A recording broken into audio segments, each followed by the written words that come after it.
It's all Fingers work where though. people are calling in from, because we're going to touch on content from and some insights from different markets. But if you want to drop in the old comment section or share where you're dialing in from, that's always super helpful. And we'll give it a minute here and we'll get going.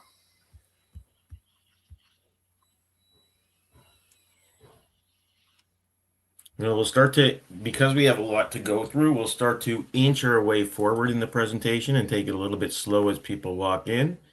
We'll just start with a quick welcome and reminder. So, as we mentioned before, welcome. Thank you for coming.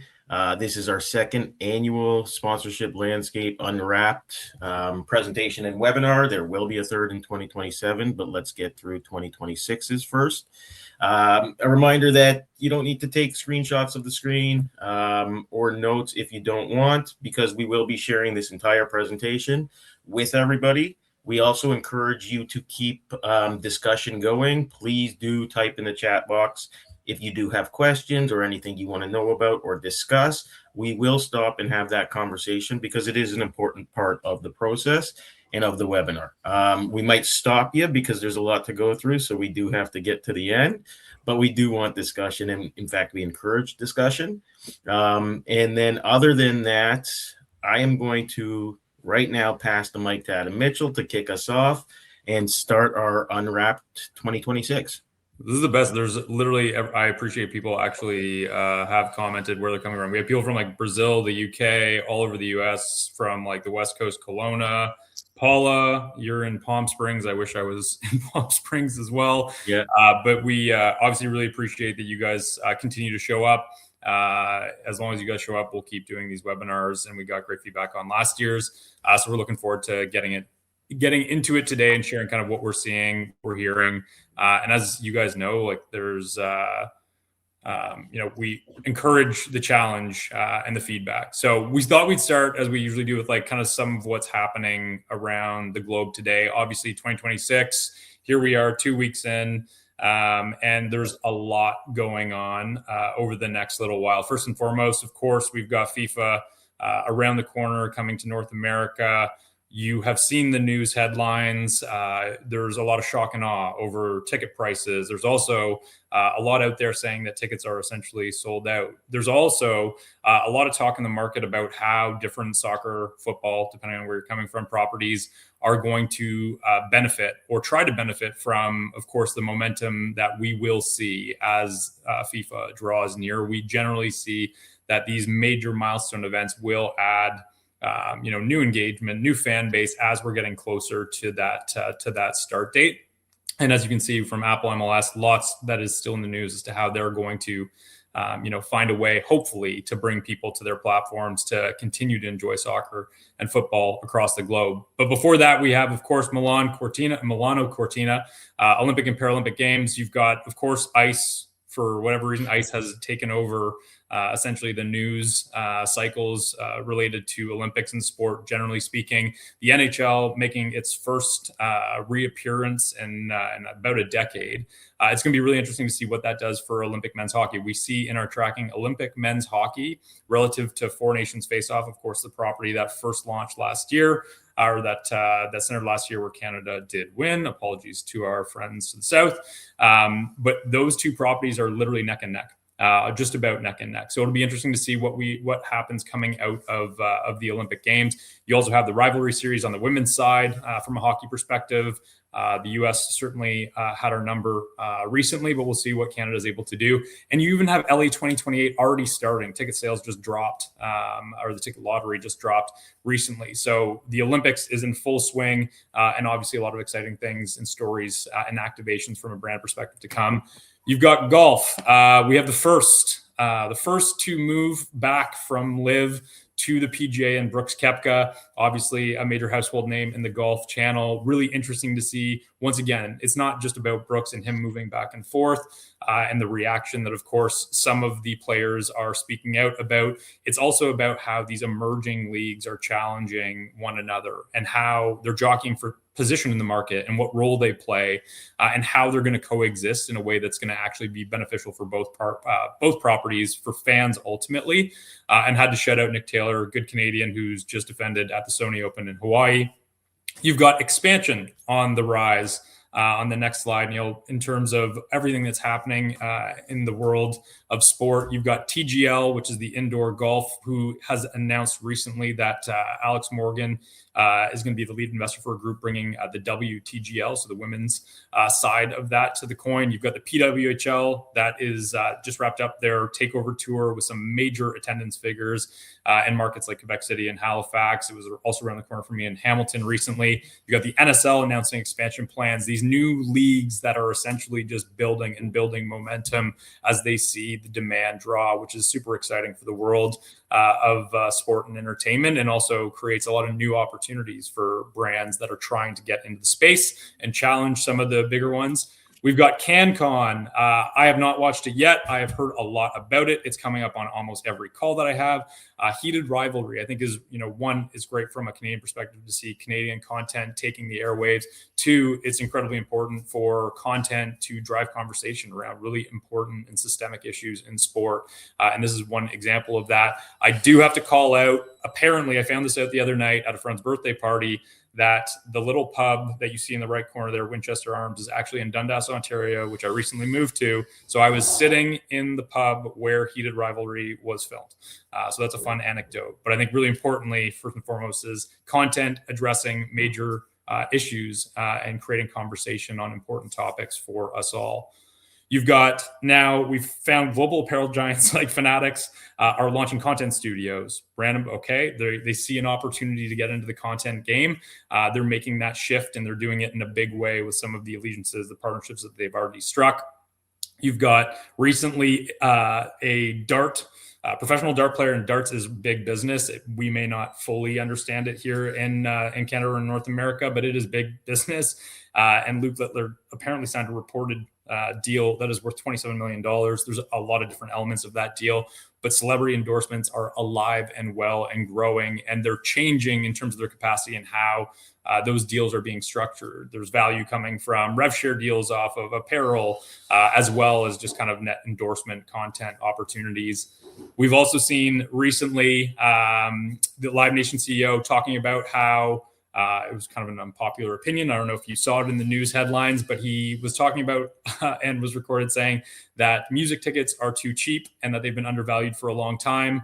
I don't know about you. I find that a little bit tone deaf, but he does make some interesting points when he's kind of comparing Lakers courtside to a Beyonce concert and what kind of the different economies of scale are there and how that's applying and taking obviously a role in the lives that we live and the access that consumers have to these incredible live experiences. And I think one of the interesting things that, of course, I'd be remiss in not talking about technology and AI. I'm an Olivia Dean fan. I don't know if that resonates with anybody else. And on Olivia Dean radio the other day on Spotify, I came across this new artist, Kayla Cross. Sounded similar, had some great tracks. I was like, oh, interesting. 3 weeks ago, she had about 20,000 people monthly listeners. She currently has over 2 million. As I started to look into, who represents Kayla Cross? Where is she from? Just out of curiosity. Naturally, I ended up on Reddit, and apparently this person is potentially not real, potentially AI. They're releasing new music on a daily basis, but certainly are capturing the hearts and minds and ears of millions of consumers, which poses many questions about the role of AI, the role of technology, and how it's going to influence potentially fandom. Some people might be okay with it. Other people won't be okay with it. But this is the world that we live in today, which I think is really interesting and poses a lot of questions to kind of where we are. And I think that that's the overarching theme in terms of what's going on. The industry, I think a year ago, we were very much on rocky foundation in the world, and our industry was no different. But I think now we're it seems like we've turned the corner. We're not really waiting for stability. We're just embracing it. We've learned how to operate inside of it. You can see the S&P 500's rebounded. You can see ad spend at a macro level globally is expected to continue to rise. You can see people are looking for, CMOs, brands are looking for different ways to get tactical with how they spend their money, which I think are all important, relevant things for us to keep in mind as we shift gears and talk about the key trends that we're seeing and that we're projecting for the year ahead. So with that, I'll throw it to Neil, who will get us started on the unwrapped trends. All right. Thank you, Mr. Mitchell. And if I look this way, it's because one of my screens is on that side, so I apologize. But we are now going to dive in. We have 12 sponsorship trends to speak about. If you receive our newsletters, you know what these are. We are going to expand on what you've read. If you haven't received our newsletter or you don't read our newsletters, you should start reading the newsletters. But this all might then come as a surprise and fresh to you. But let's dive in for our first one, which is a theme that we've been seeing a lot more of lately, and we're hypothesizing is going to start to come more into play in 2026, which is this year, which is the sponsorship reset, and choosing the right place and the right presence. We know from a marketing professional perspective and a spend perspective in sponsorship that things have grown significantly. That's from the Canadian Sponsorship Landscape Study on the left. We also know that from a consumer perspective, the impact of sponsorship continues to rise. So sponsorship is working, it's growing, it's recognized for the benefits more now than ever before. But, and I think that we're all well aware, and Adam took us through a nice kind of prelude section that highlighted a lot of the what's going on with sponsorship marketing. Just in the landscape of things, there's a lot. There's a tougher economy that we know we're all faced with, be it with tariffs as well as other things. There's rising costs for all of us, specifically when it comes to property rights and fees. There's a ton more options we spoke about and Adam spoke about. And then there's more brands taking advantage of those options and of sponsorship. So there's a lot more competition, which is leading to more accountability from a decision-making perspective on demonstrating and proving that things are returning on the investment. Okay, so the question we heard and have been hearing more than we did prior, so not the most and the biggest question that we still receive is around valuation and what something's worth, and helping identify that value. But a growing question that we are hearing mostly on the brand side is, where do I show up? And frankly, where can or should I divest from? Okay, so being a little bit more selective with where they want to be. And the other thing we're hearing a lot more of is, think of it as a blank slate. If I was going to start sponsorship today, how could I figure out the best places to be? And one of the questions that we got, I'll answer for, because we put out when we do the registration, ask a question, was around how do you measure or look for fit and authenticity. So we're going to talk about that, but that is now one of the most critical things to look at. There are a ton of options. These are just territories. Within each of these territories, there are specifics. So like specific music festivals, specific sports, specific cause. It is a lot out there and a very tough dynamic in landscape in which to navigate. So how we step back and what we're seeing brands do more of when it comes to really identifying where to be, as well as where not to be, is going from what we've always kind of, not always, but more recently done, which is looking at the size and quality of an audience from a how many people does it reach and who are those people demographically, to starting to really get into the brand sentiment and emotional connection. So I know that my audience is there in that they're the right people. They purchase my category, the demographics I'm going after, but that's not enough anymore because we're starting to really think about sponsorship as strategy. To do that, now what we're starting to do is really to look at the linkage between the emotional connections that a property has and that a brand has. And then rather than making decisions just kind of off the cusp, we're really quantifying those, and we're leaning into that data-driven approach, and starting to score opportunities. And not only then thinking about the opportunity, but before we start to get into where we should play or where we shouldn't, we're also thinking ahead in terms of how we'll bring the partnership to life and how we'll activate it. So we're becoming a lot more sophisticated because we have to, and we are in a lot of ways starting from scratch. One example, and for all of these, we're going to give examples or a case study, is Visa, who has just recently will be walking away from a 29-year partnership with the NFL. And if you read about why Visa is walking away, they are very open about it, that they're going more into a purpose-driven digital strategy, player and celebrity oriented approach. So this is just one instance that we're seeing it, but there are a ton more out there, and it is a question that we're getting more than we had before. I'm sure there are questions, but I'm going to keep going until Adam throws something at me virtually, because we're not in the same room. So leaning on to or into what we just talked about from a selection perspective, what we are also seeing more now than ever, and we're happy about, is what brands and properties are doing more than they were once, is to think less about sponsorship as a short-term tactical play and more about a long-term growth and strategy play. And we know the benefits of thinking that way and of long-term commitments.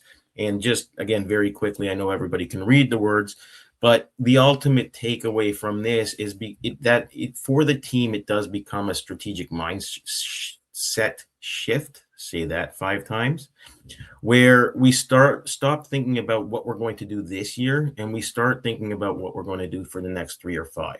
We know, and we're going to show you and demonstrate, that sponsorship marketing traditionally takes about, when done right, about 3 years to really hit its stride and start paying out the way that it should. Because the first years are about learning and refining. Year 3 is really about taking what we've learned, taking how we refine things and growing that and reaching the audience we need to reach in order to expand. And that audience is not our brand users anymore, but really from an acquisition perspective, our competitors' best users. Okay, and that takes time to build. So just quick case studies of why we should be and need to be thinking about sponsorship as a long-term investment and strategy build is because that 3-year mark is really where things start to accelerate. Until then, we're really talking to our current users and thinking and learning about how we're doing things or should be doing things to the best that we can. What also happens from an investment perspective is as we continue to grow year over year into year 3 and 4, where we really hit our stride, we're not necessarily spending dramatically more money to do that. So we become more cost effective in what we're doing. So if you're looking at this slide and you're like, well, those numbers seem lower, that doesn't make sense. What we do is dollarize per person that a brand has made aware of the partnership and has impacted. So your spend per person starts to go down in years 3 and 4. Again, if done right, there's exceptions to rules. But as you start to grow and evolve that sponsorship and the impact that you're having, okay? And why that is because both of these slides say, or both of these graphs say the same thing. Year 3 and 4, you're really starting to reach outside of your core and loyalist group into your non-brand user group, who are now starting to become more aware of your partnership because you built that continuity, as well as becoming more impacted because you built that authenticity.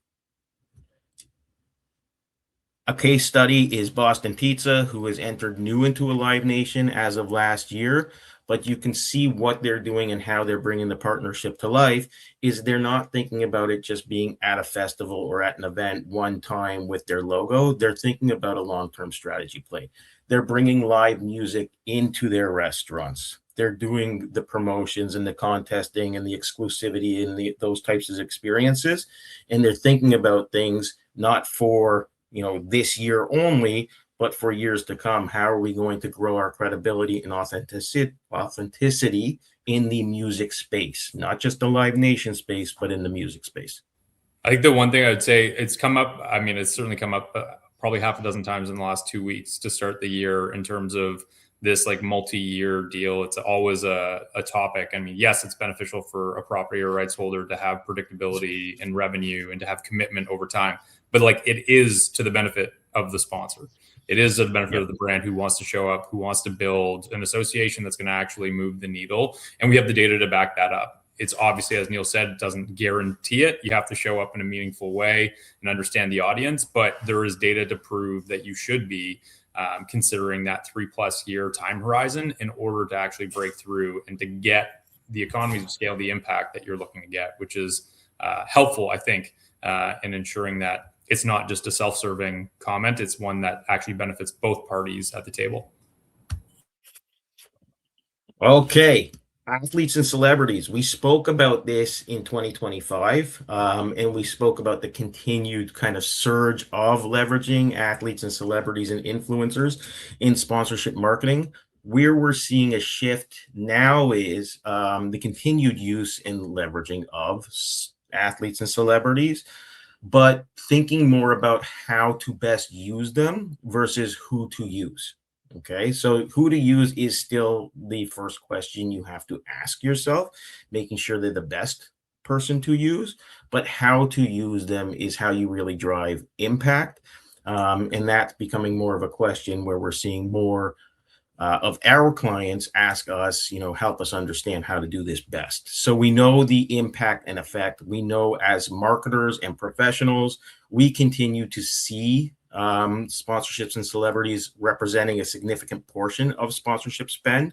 Many of us saying it will do so even on top of traditional property sponsorships. So Taylor Swift, obvious example. We know the benefits of celebrity marketing. So if you look at this case study, and it's a good one, and when we launch and release the actual report, probably most of you are going to download for this slide.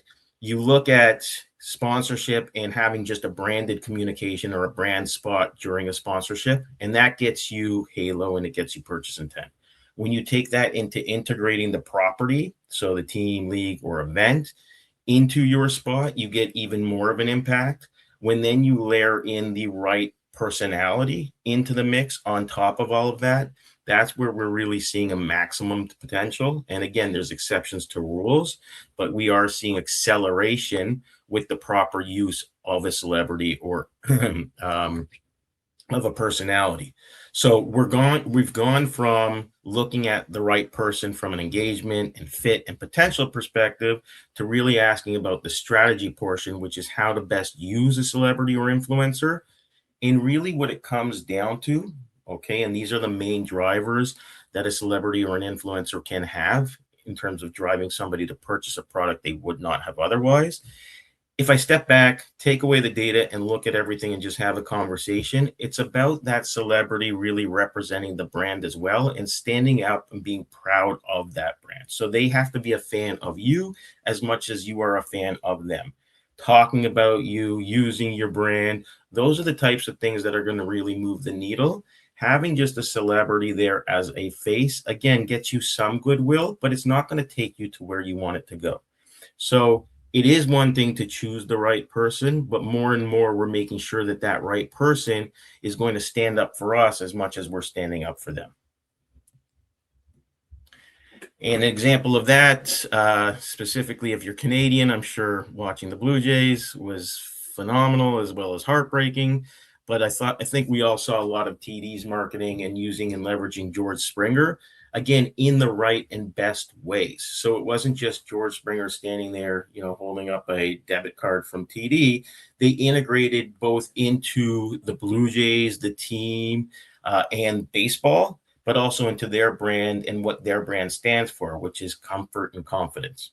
Okay, so through using and leveraging George Springer, he helped do that and bring their brand and equity objectives to life through the spots that they had. Cultural partnerships in music and entertainment. Told you there's a lot to go through, so I'm going to go a little bit slower if there are any questions, because any discussion is good, but we'll until then start to get into the next phase, which is cultural partnerships in music, art, and entertainment. The latest discussion is sadness around Bo Bichette signing with the Mets this morning. So. Yeah, that sucks. So we'll keep going. We'll keep going. It feels like with the Dodgers, we're all playing for second place at this point. But yeah, that's we can do a whole webinar off that. Probably a webinar series. So we know there are economic headwinds. We know things are tough in the marketplace. And then RBC comes out with a stat that Canadians specifically spent 204% more on arts and entertainment in October than in early 2018. And this is from their credit card data. So while things are tough, more than ever it seems, consumers, and this is from the United States, not from Canada now, but we had presented this in Canada last time, more and more of us are going to more and more cultural causal and music spaces and enjoying those at a higher degree than we once were. So all of these are in comparative to 2021, and you see gains across the board in terms of people enjoying these more and more in the marketplace. Okay. And we know that the space also reaches millions of people. Again, this is US data, so it's, kind of a multiple of 10. We have this for Canada as well, which we're happy to share. But you look at anywhere from attending community events at 95 million people a year, all the way down to sneaker shows at 39 million. There are millions of people who are just there to be spoken to and engaged with. And passionate about these things. And why that's important is because, and why we're seeing more of a rise in that music kind of cultural space, is because of that intrinsic audience and because of the impact we can have by speaking to somebody and connecting with somebody one-on-one on a personal level. And these types of properties offer that way to exposure and engagement, and that ability for a brand to really have a conversation with people and take them from, passively walking by to I'm having a conversation with you, you're having more fun because I'm here with you, to I'm going to buy you more. Coca-Cola is a good example throughout many territories and conversations, but one is their Essence Festival of Culture partnership. It has been around for a long time in terms of how long they've partnered with the festival, but they continue to evolve how they do things and the programming they have, both on-site at event as well as off-site from an exposure perspective, digitally and socially as well. Okay, so they really connect with passion points of the cultural festival and event, and they extend that experience beyond being on premise. Okay, a couple of comments, questions that have come through. People, Boba apparently woke up the chat. One, on the experience front, it's really interesting. I mean, there was a McKinsey report that came out, and they call it like the lipstick effect for whatever reason. But it's essentially in an economic downturn or in challenging economic environments, consumers generally typically invest in small luxuries. So you pick and choose your spots and you still splurge. It's just you're not splurging on everything, which obviously is something that we're seeing here. There was a couple of comments. So one was, how do you see the difference in celebrity, athlete versus musicians when it comes to impact? So does one deliver greater impact than the other? As a theme, we are not seeing one deliver more than the other, but it depends on the individual first, and the recognition of the individual, and then how that individual is leveraged. So what personally I have not seen through all of the studies that we have done or I have done is a difference in theme, like an athlete outperforming a musician, outperforming, a celebrity from an influencer perspective. But it depends on who that person is. Okay. So there are tiers. Athletes traditionally are better recognized, the higher tier ones. So that will come into play. But again, it's choosing the right person for your brand and leveraging them in the right and best ways, rather than a, always case study for sport or athlete versus musician. Yeah, and there was a follow-up around like celebrities versus influencers and whether influencers can be used and whether they're as effective, more effective. I mean, I think that it really does come down to and it's not trying to cop out of like answering the question, but it depends on what you're trying to do. If you're trying to move product and get people to buy things and it's really a media engagement play, like you might be able to get something more effective through, more influencer type endorsement and media spend. If you're looking to build equity as a brand, though, like there's got to be something deeper than just like product feature and product placement, which is what the data continues to tell us. But I think that like depending on the brand and where they're at in their life cycle, their maturity, like there's a probably room for both or for one or the other, depending on where you're at. Another question that we got was just to confirm the research on slide 40, which was essentially the breakdown of what people are doing, what they're attending, and whether it comes from us. Yes, it does. Sponsor Pulse is always in market. We're continuously in market, surveying across 40 plus countries a year, 18 countries quarterly, Canada and the US every week. And we have that data from a territory perspective all the way down to like the property perspective. So hopefully that answers that question. Before you do, I'll give one shout out to IMI International as well, a parent company. So that specific data came from Pulse, which is their product and solution similar to Sponsor Pulse, but it's just a continuing kind of surveying of consumers since 2018 and looking at that data. Okay, we're going to keep going. There's a couple questions that I've earmarked that we'll come back to through some of the other trends that we're seeing. But just in essence of time, Neil, floor's yours. Okay, so the next section we're going to talk about, or the next trend, is women's professional sports. And really, we did speak about women's professional sports last year, and the tone and manner of which we spoke about last year was more on the side of, the rising trend and things are growing. What we are now seeing or saying more than we were perhaps in 2 years ago or 3 years ago is that women professional sports aren't just gaining momentum, they're mainstream. Okay, they are here. They are as strong as men's professional sports in many ways, and in many ways they are stronger. So you look at some of the size bases in Canada from professional sports as well as in the United States, but in Canada specifically, they're reaching women's professional sports are millions of people, especially NSL, which is that, just finished year one and already has reached 5.5 million Canadian fans. Okay. Then we look at, though, really where the theme is going to be spoken about, which is what about sponsorship success and what happens after year one? Is there a difference? Okay. So in year one, we measured, I think it was about 15 sponsors or 10 sponsors for each of the PWHL in 2024, as well as the Northern Super League in 2025. And on average, so you're seeing there's so much to explain on this slide, so I will step back for 1 second. You're seeing green light and checkered flag. This is compared to the industry standard. Sponsor Pulse has an action standard database from the thousands of partnerships that we've evaluated, cut by country and like type category. Where you get a green light or a brand gets a green light or a checkered flag, they were within the top tier of sponsorships we've evaluated. On average, sponsors of both the PWHL in their first year and NSL in their first year performed very well in both generating awareness, so the connection that they have with fans, as well as converting that awareness into impact. Good, makes sense? What happens in year two? So we haven't measured NSL year two. We will be next year, but we have measured PWHL year two. This is on average. And again, there's exceptions to rules. There's ones that are going to grow, and there's partners that aren't. But on average, things are still strong in year two, but they do start to normalize and shake out where, the sponsors that are really doing the best job and activating the right ways and not just coming in and out, but really owning that space are continuing to do well. But some of the other ones are being shooken out. Okay. So we do see not a decline in awareness, but we do see a decline in impact conversion going into year two, which is a right-sized expectation. And it reminds us that we need to continue to keep our foot on the gas of being in any space we're in, whether it's within professional sports, music, cause, culture, doesn't matter, in the most authentic, credible, and compelling way to win. So DoorDash, not sure who's seen this. They are involved with both the WNBA, NSL, and WHL.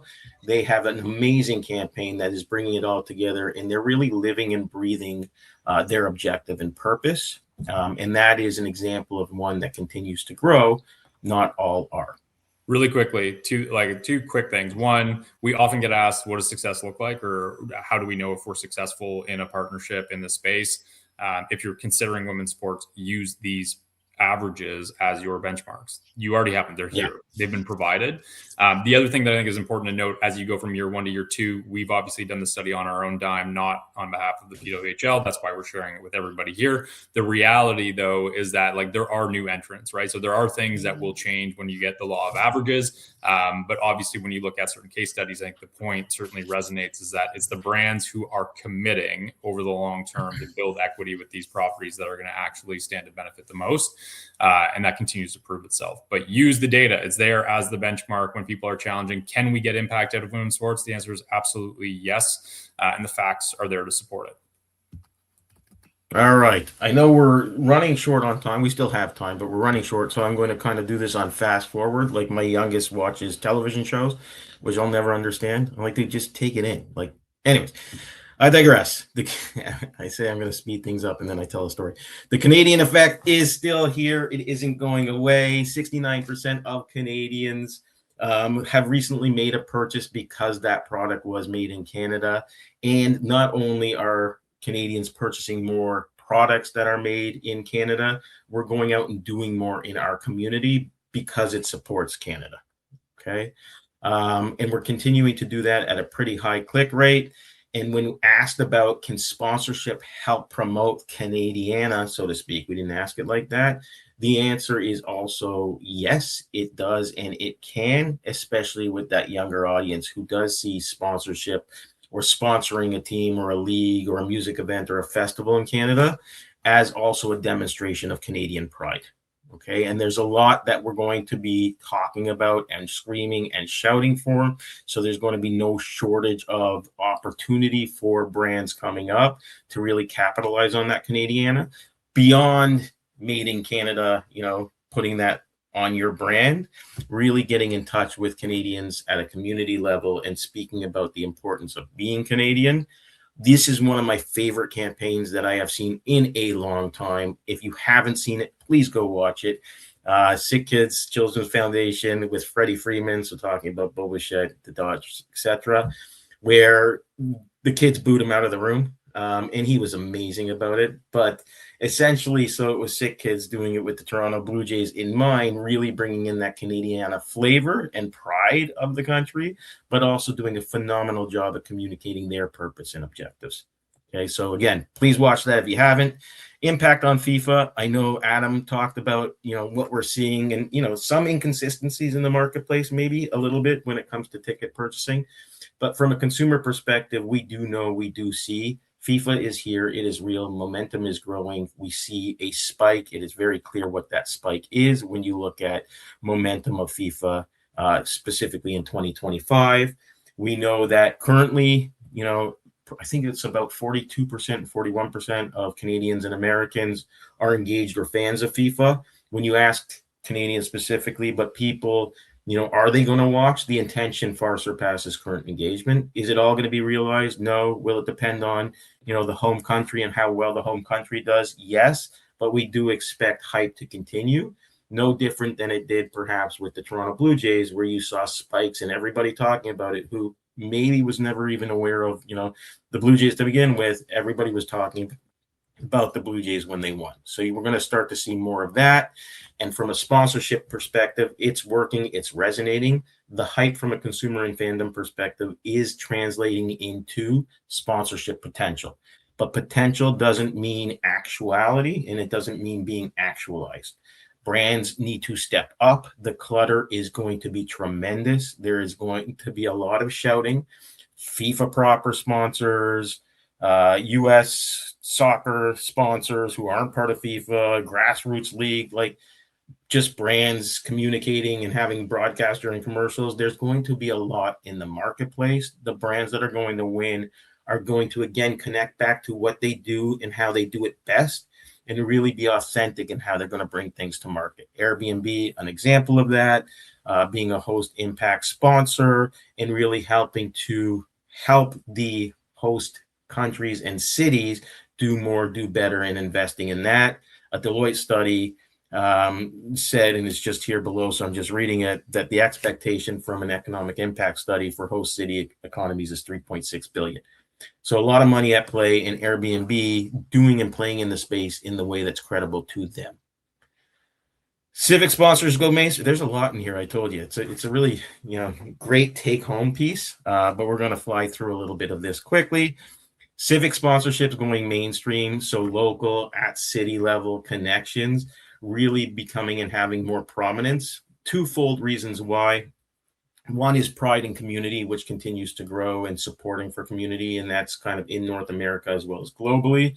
But also just these properties being smarter and more aware of other different channels and ways to drive revenue.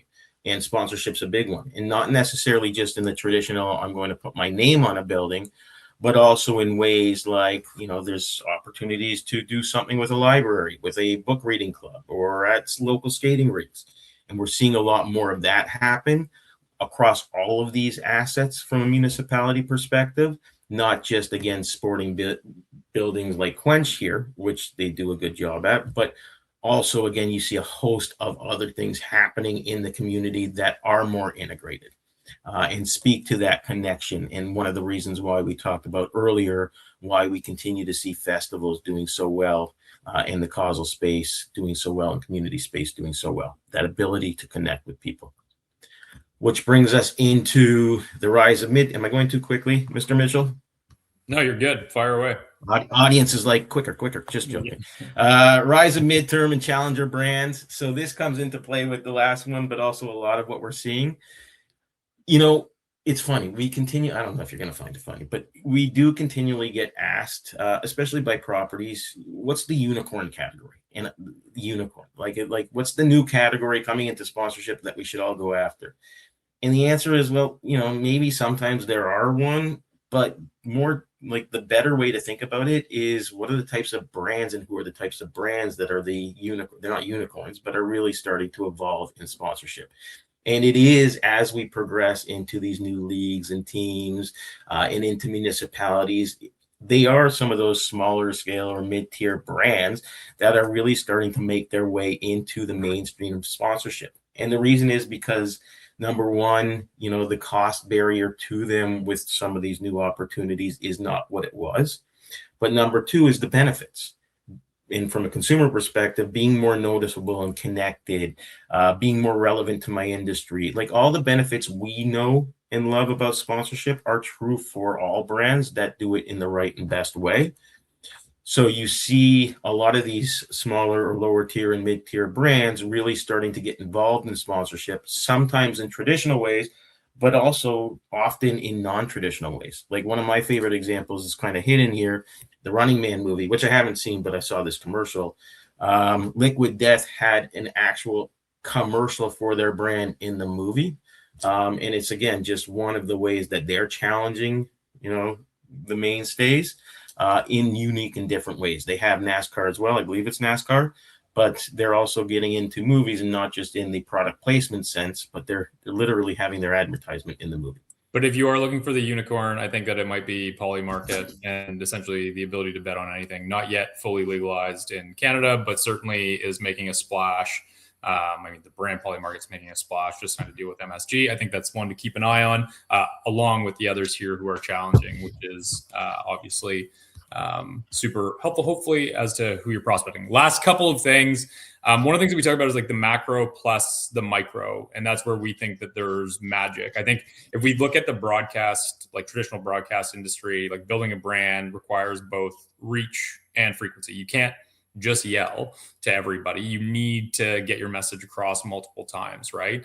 And then over the past several years, past couple decades, we've had this insurgence of precision targeting, right? So the reality is that the new model for broadcast includes both reach, frequency, and then a layer below, which is precision targeting. Neil's not keeping up with my talk track, but there it is. And that's where, you know, you see and you hear every day about all the different ways that you can buy, you know, access to your specific category buyer, your specific brand user, your competitors' users. And that's the world that we live in. So if we think of broadcast and we realize that sponsorship has lagged kind of traditional marketing largely in many ways, then we kind of think about, okay, well, how does that apply to the world that we live in today? And the theory of macro plus micro. And I think with economic pressure, with increased accountability, with pressure to deliver results, which is what we're all obviously tasked with doing, there's the macro, which is giving you the mass reach in these platforms that engage hundreds of millions of people. But there's the micro that can give you the frequency through a different touch point to really hit home a message with a particular audience. And I think a really interesting kind of analogy using kind of traditional broadcast is that we're now seeing precision targeting come to sponsorship, right? And this isn't new, but if you think of in the sport world, like the Sport Radar, it's the Genius Sports, all of these different players that are coming out with, oh, well, we've got a precision audience that we can deliver to you of NHL fans or of Coachella fans or whatever may have you. We're mimicking what has proven to work in the broadcast industry. And what we see from brands that are activating is it's a combination of those elements elements that are going to really deliver the message and get you the reach to the critical mass that you need, the frequency through adjacent and other passion points. And then the precision targeting really helps deliver that message home. And that's something that we think we're going to continue to see more of over the next 12 months and beyond. And what that really is like the winning formula is you have an anchor property or properties that give you the mass. You go deep, obviously, with that audience and different other passion points that are relevant to them. And then you can layer in that precision. And I used, an anchor, the ocean, and fish as the analogy, which I thought was somewhat relevant. But that is something that we certainly are seeing more of and that we believe we're going to see more of over the next 12 months. And then the rise of owned programs, we've started to talk more and more about IP, and this is not new either, but it is something that is rising and I think becoming more of a topic with many of the brands that we're speaking to. There's a question of like, are you better to borrow or build equity, right? And there's the power of compounding, the compounding effect of, you invest and over time, if you leave that investment there, if you continue to water it, it's going to produce, outsized returns versus going in and out. And sponsorship is very similar. The data continues to prove that that is true. So if we apply that same investment logic to sponsorship, it tells us quite a few things. We all probably, hopefully, have programs as people in this industry. We probably all do have programs that come to mind when you think of, a branded IP or, somebody building equity in a program. Whether it's, Red Bull is, obviously famous worldwide for creating these consumer events that are owned by them and built by them. Tim Hortons has built several. Kraft Hockeyville has been around for, I think, roughly 20 years or almost, and is still bringing new innovation to the forefront. Those are examples of IP that were, that were nurtured, that were watered, that were invested in over time, that have really actually broken through, and the data proves and supports that. When you look at, what that does, and when some of the other examples, certainly locally here, you've got Hope and Head Hockey, you've got the Buy a Smile cookie. One of the questions that actually came through was around not-for-profits and how do they build. The reality is in that space, when you don't have the same reach vehicles, you don't have the same frequency as a sports team or a music festival, perhaps, the reality is you still have a very engaged and passionate audience. And so building programming, which I know is not easy, I know it requires investment, but building and dreaming about programming that can connect with that audience and selling that through or collaborating with a brand to make that happen is certainly how you can start to realize those gains and help drive your revenue forward. Lastly, and then we're going to leave you guys, is on-site valuation. I love this topic. I don't know if anybody from, and Maddie, thank you for appreciating. I see what you did there with my water ocean reference. I appreciate that. But this is a conversation that we had actually recently with the great team. I hope you guys don't mind that I'm calling you out if you are here. The great team at Momentum, who do amazing work. And we had a great dialogue challenging each other back and forth on kind of methodology for on-site valuation. And I think the good news is that we actually agree on a lot of things. We might not agree on all things. We certainly agree on a lot of things. But on-site valuation with simplicity is something that is coming. It has to. This is how most of us feel about valuation, just broadly speaking, and for good reason, because at the end of the day, we have to defend why we are asking for the money that we're asking for. But on-site has been a particularly unique beast because for the last long while, media assets have had this benefit of being, there's a currency. CPM is the currency, or percent of media is a currency. It's well known. It's well transacted. So we can use it as kind of a backstop or kind of a safe spot to start because the industry understands it. But that's not necessarily true for on-site. You could use sampling or XM, KPIs kind of as an example, but the approach that has largely governed, I think, a lot of valuations when it comes to on-site is kind of, and this is just an example, is like if 100,000 people attended this festival, which is like, I don't know what the festival is, somewhere in the world, let's assume, and Pepsi activation is taking place, there's a question of, it's centrally located 100 meters from the entrance of the park, but there's 4 entrances to the park, so you don't really know how many people, but you can assume how many people saw it, how many people engaged with it, how many people sampled the product. And there's likely a different value based off of what their interaction was. But the traditional way that these assets have been valued is 100,000 people attended. They were there for 4 hours. they all saw this one activation 4 times. So that's 400,000 impressions, and we're going to just slap a CPM on that, and hopefully that gets us across the board. That just doesn't work anymore. It's not true. The data tells us that assets don't break through with everybody, which is, I think we can all agree makes sense. So we encourage people to think through and to challenge the way that people are valuing assets, especially on site, because the data that we have when we measure assets and activations that are taking place suggests that if 100 people walked into an activation or to an event, there is going to be some people who see it, some people who don't. We should account for that, because if you didn't see it, it wasn't really that valuable. And then among those who saw it, there's going to be people who had an actual quality engagement with it, whether it's a brand ambassador that they spoke to, or whether it's a sign with like a digital messaging that told them something about the benefits of the brand or the brand's association with the property. But we need to discount based off of that as well. So viewability and quality, so the ability of an asset to break through, the ability of an asset to drive impact, both have a really important role in assessing what the value is that is delivered to the brand. So we believe, and there certainly is a path, and we know other agencies are also working on this and providing their expert opinions on it, is that it's an area that certainly is going to require attention, especially with the focus on live that we all have. And with that, we have one more slide, so we're not letting you go too quickly. We will be back in 2027 with new trends. We encourage you to reach out throughout the year with trends you're seeing, and asking us if we're seeing the same, and we have data to support one way or the other, because that is what we're here for, and we are here to help. So we encourage you to do that. The last thing we will leave you on is our upcoming webinar, which I believe, it is next week. So we are just like, everybody gets a webinar, Oprah Winfrey style. Kat, that's Kat's joke. So thank you, Kat. I know you're listening. Where Laura Janes, SVP at IMI International, and our very own Adam Garreau, Chief Customer Officer at SponsorPulse, will be presenting about the Canadians, media, and the Olympics movement. So that QR code is working. We are in the technology era, so please feel free to click it or however it works. Scan it. We thank you for your time. I will slow down. I know we have a few minutes left. Are there questions or anything for discussion before we let everybody go and enjoy the rest of their Friday? For those on the West Coast, you have a little bit longer. For those on the East Coast, it's almost weekend time. But anything anybody would like to discuss or ask about before we let everybody go? There's nothing yet. There's nothing yet. People are ready for the weekend.